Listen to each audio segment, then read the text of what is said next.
Hi there, I'm Robert McKay. I always am. Whenever you see this channel, I'm going to be Robert McKay. I have never had a guest. I can't imagine that I ever will. Who's going to want to come as a guest on a channel with 79 whole subscribers? That was the number the last time I looked, which was that was last night, which was Sunday the 11th of January 2025. Today's the 12th. Today is the 12th, right?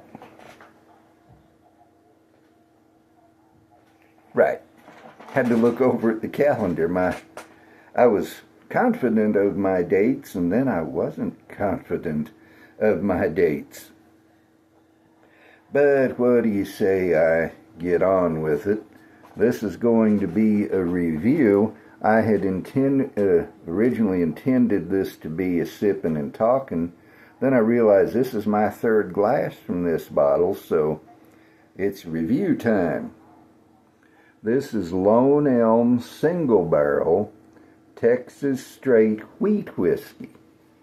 And I didn't think to look up the mash bill. I had intended to, but it says on the label, soft winter wheat transformed by American white oak barrels and intense Texas sun to deliver a smooth, uncut, and unfiltered spirit with a hearty finish hinting of vanilla and dried cherries. We'll see if that's what I get on the finish, won't we? That would seem to indicate that it's 100% wheat. It's a certified Texas whiskey. I don't know of any other state that does that, but Texas, if you make it, I'm trying to remember, I know you have to make it in Texas. I can't recollect whether you have to use Texas grain. But this comes from 5 Points Distilling in Forney, Texas, which is off in East Texas. If I recollect correctly, it's not too far from Marshall. Texas is such a big place that you can know the geography for several counties around and not begin to cover the state. This bottle says it's barrel number, I'm trying to read somebody else's writing and it's worse than mine, I think. Barrel 625. Barreled 816, so this was in the barrel 9 years. It's 61.1% alcohol by volume, which is 122.2 proof. I don't see an age statement, so we don't know how long it was in the barrel. We know when it went in the barrel, which was 2016. This is a straight whiskey, so it had to be in the barrel at least 2 years. It does not have an age statement, so it had to have been in the barrel at least 4 years. 2016 plus 4 would be 2020, but that's 5 years ago. I got this on the 2nd of January. At Kelly Liquors. It was $69.55, and given that it's what everybody is pleased to call a craft distillery, they say craft distillery like having some craft is a bad thing, and I know that's not what they mean, but words mean things, and if you take words that mean one thing and use them in another way, you're conveying at best an uncertain meaning. So craft distilleries, as far as I can make out, are just distilleries that aren't big enough and old enough to be legacy distilleries. As far as I can tell, that's the only thing the term means, and people use it pejoratively. And I wonder how much the big distilleries like Jack Daniel's and Jim Beam encourage that. But this is what they would call a craft distillery. Whoever heard of 5 Points Distilling? I hadn't. Probably time to pour some. And this is not the original cork. The original cork broke off. Half of it stayed with the top and half in the neck of the bottle. Excuse me. And I was able to prize it out, as the Brits would say. I am convinced that the Brits, especially the English, don't know how to speak the English language. I mean, who in the world could look at the spelling C-A-R-E and believe that that spells care? How many could look at S-I-S-T-E-R and believe that it spells sister? Brits don't know how to speak English. They're worse than the Yankees. Now, wheat whiskey, by American law, it's like rye whiskey, it's like bourbon whiskey. It has to have at least 51% of the mash bill as wheat. And a lot of wheat whiskeys are just that, what they call barley legal wheat whiskeys. I don't know that anybody's making a barley legal bourbon. But you got barley legal rye, you got barley legal this, barley legal that. A barley legal corn whiskey now is 80% corn. This, as I said, appears to be, without actually looking it up, 100% wheat. Now, in drinking Redemption wheated bourbon and Oregon Spirit bourbon and wheated rye, I found that wheat gives me a distinct eucalyptus note on the nose and on the palate. I'm not getting this here. And so I think maybe it's the type of wheat, or maybe it's the yeast that Oregon Spirit uses, although getting it on the Redemption as well kind of makes that theory iffy. This, as I said, is Texas Red Winter Wheat, as I read off the label. And I'm not getting a single whiff of eucalyptus. If I didn't know better, just sniffing on it, I would think it's a bourbon. I do not have the most sophisticated nose or palate on earth. I have found that I'm an odd duck. People commonly get a cherry note from Buffalo Trace juice. I never have. People commonly get a nuttiness from Jim Beam juice. I almost never do. People usually, at least based on the reviews, get a Flintstone Vitamins note from George Dickel whiskey. I never do. That's where I get nuttiness like you wouldn't believe. So my palate is an odd duck, which is fitting because I'm an odd duck. Quack, quack, quack. See, an odd number, 3 quacks. I'm an odd duck. What I do get on the nose is a smoky caramel, a note that for 4 years plus I've been trying to quantify more specifically, but I can only describe as warm, and I hate that. It's kind of like smooth. Smooth means whatever you want it to mean, and therefore it's not a useful word to use in describing whiskey. Warm can mean different things to different people, but I can't come up with a better word. I wished I could. There's a little bit of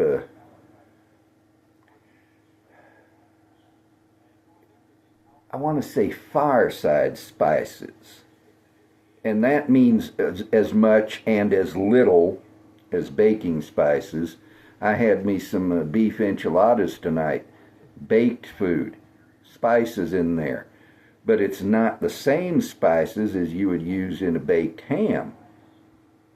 or if you were baking, oh shoot, I don't know, whatever. And so baking spices is a useless term. It means nothing and everything and nothing. Fireside spices, there's definitely cinnamon in there,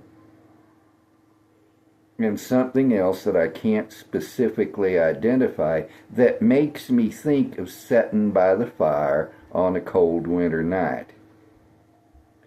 And there are two ways to describe whiskey when you're evaluating it. One is specific notes, which is what I try to do, and the other is what it makes you think of, and they can go together.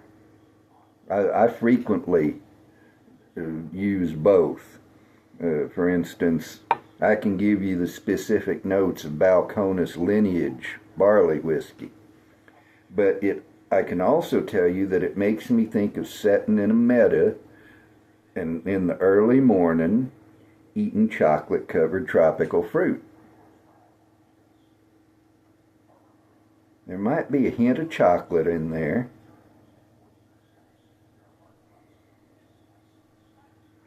It's a soft nose. Now, people will commonly say that wheat gives a softer whiskey.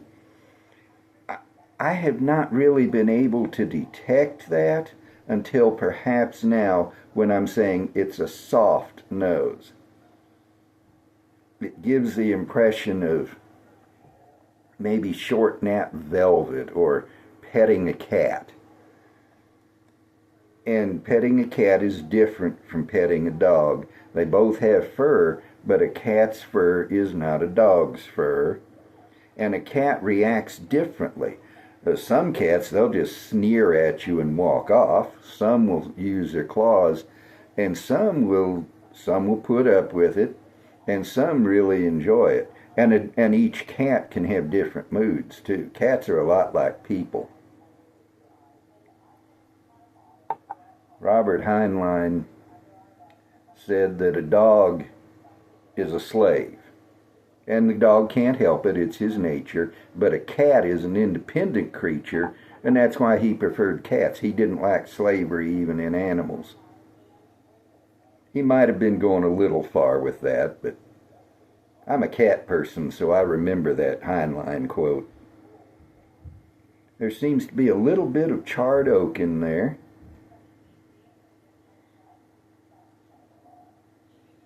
Am I getting a fruity note? I might be getting a little bit of cherry. Now, the label said cherry on the finish. I almost never get cherry anywhere. And I am not at all certain that I'm getting it here, but I believe so.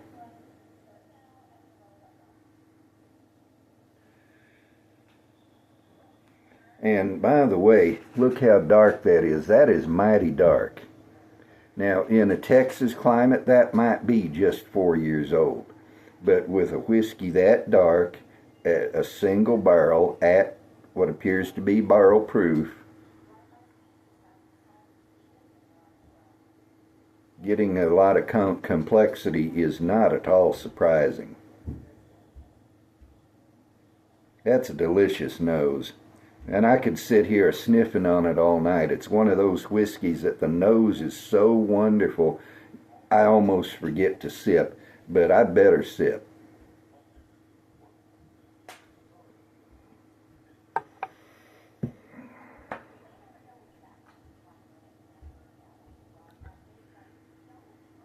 I can tell a good whiskey when on the first sip it tastes so good I almost forget the mouthfeel. That's a nice creamy mouthfeel. Not really thick. It's not like a Wild Turkey Rare Breed or Arnroot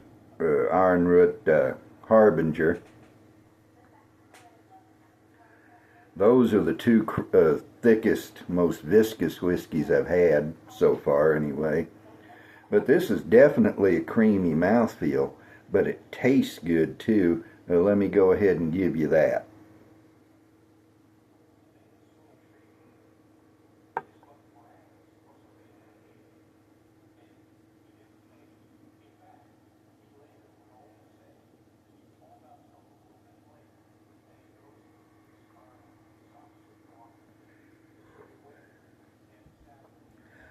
right off the bat, I got buttered caramel. And I don't know any other way to describe it. It wasn't just butter, it wasn't just caramel, it wasn't the two notes separately, but it was butter and caramel together.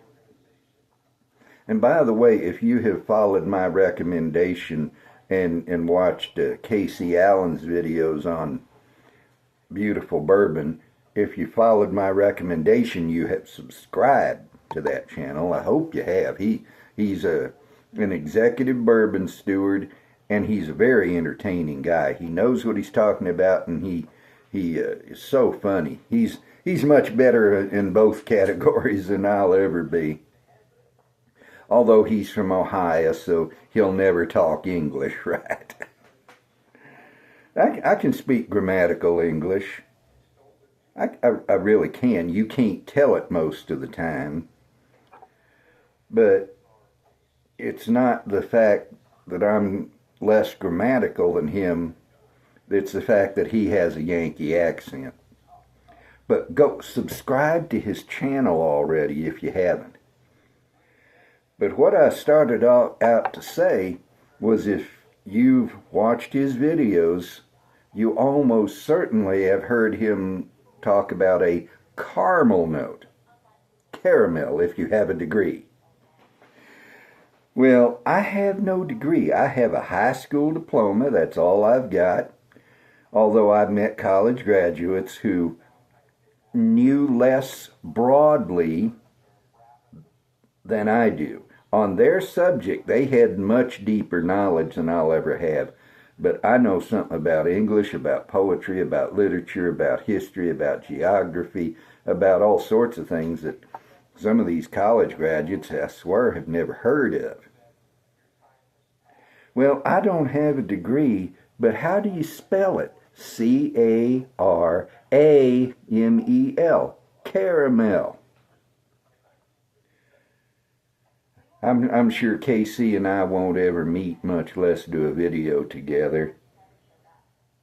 He goes hither and yon as various things take him, but there isn't a single reason on earth why he should come to Albuquerque and do a video with me. But if he ever does, if we ever are on camera together, I'll try to remember to twit him about not pronouncing caramel right.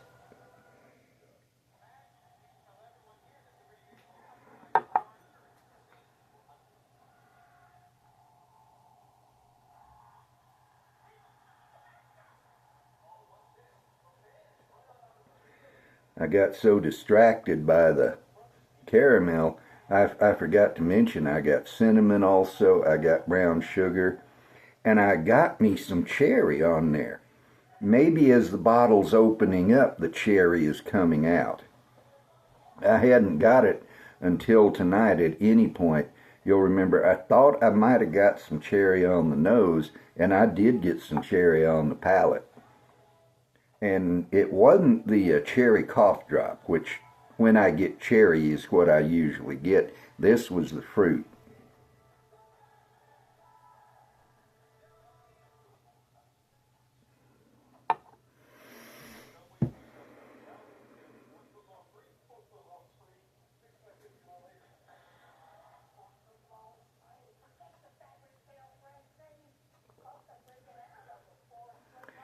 I was getting everything else all over my whole tongue, but right along the edges of my mouth.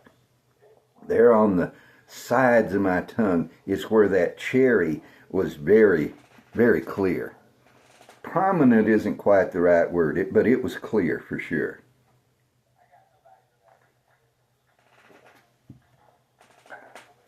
And I'm going to have to hurry up. I'm getting to 20 minutes and I haven't got to the finish yet, much less the summary or the rating.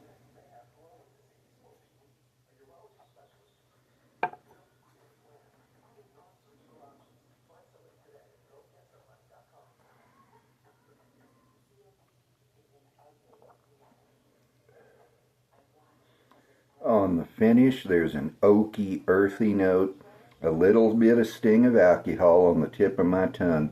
This does not drink 122.2 proof. It drinks maybe 100 proof. And maybe that is part of the softness of the wheat that everybody talks about. But I get that oak, I get that earthiness, I get that little tingle.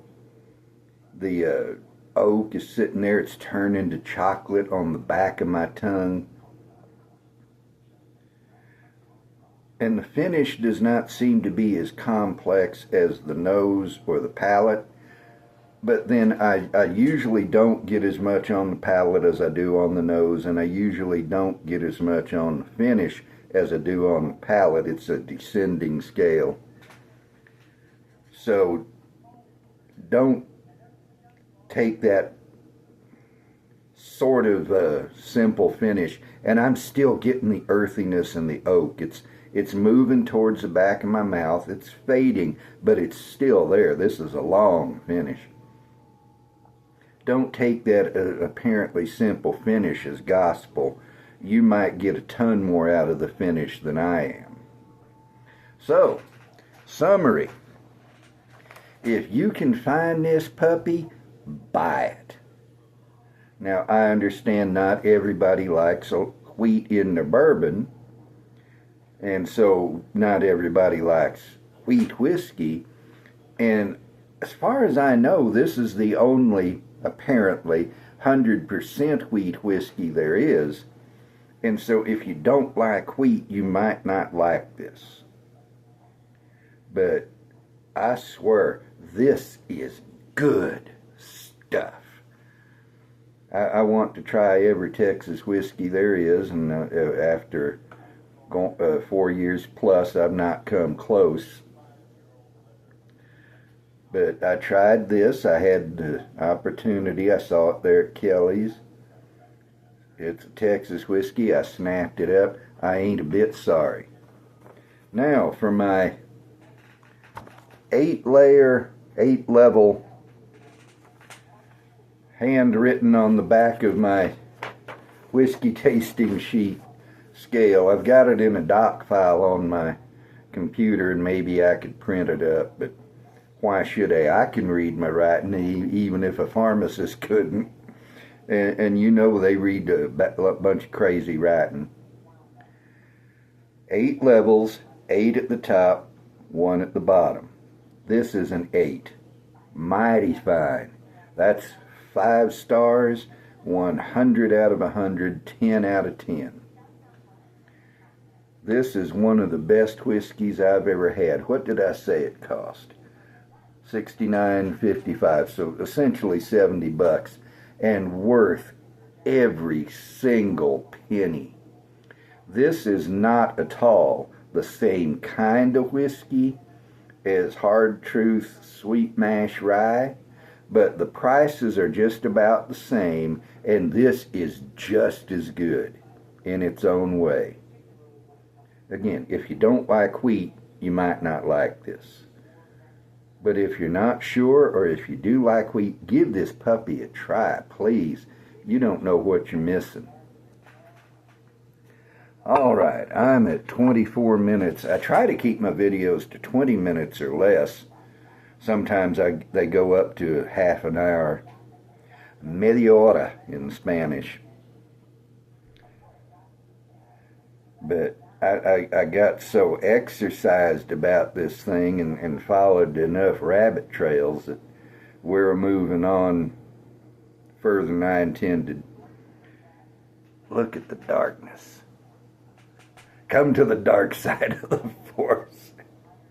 Only ever saw the first Star Wars movie, the first one they made, not the first one in the order they got now. It was okay. It was fun. Not enough for me to watch any of the others. But that's dark, especially considering everything I've said. Okay, to end the video, you know what I'm going to do? I'm going to give you a real Texas toast. Hook 'em horns.